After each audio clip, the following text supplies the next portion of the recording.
എന്നാ നമുക്കൊരു ചമ്മന്തി ഉണ്ടാക്കിയാലോ? മാങ്ങ കൊണ്ട് നല്ല ചമ്മന്തി. പണ്ട് ഞങ്ങൾ കുട്ടികളായിരിക്കുമ്പോൾ എൻ്റെ ഉമ്മ ഉണ്ടാക്കി തന്ന നല്ലൊരു ചമ്മന്തി നിനക്ക് ഉണ്ടാക്കി തരാം കേട്ടോ.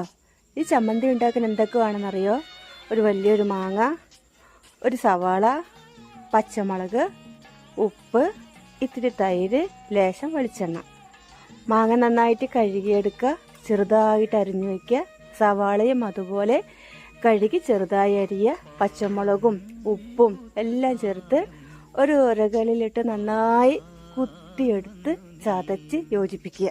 എന്നിട്ട് അതിലേക്ക് കുറച്ച് തൈര് ചേർത്ത് ലേശം വെളിച്ചെണ്ണയും ചേർത്ത് നന്നായി ഇളക്കി ഇളക്കി ഇളക്കി സെറ്റാക്കിയിട്ട് രുചിച്ചു നോക്കിയാലോ? എന്തോ ടേസ്റ്റ് അറിയോ? വളരെ രുചികരമായിട്ടുള്ളതാണ്. കണ്ടില്ലേ? നിങ്ങളും ഇതുപോലെ ഈ പഴയ രുചികളൊക്കെ ഉണ്ടാക്കി നോക്കണം കേട്ടോ.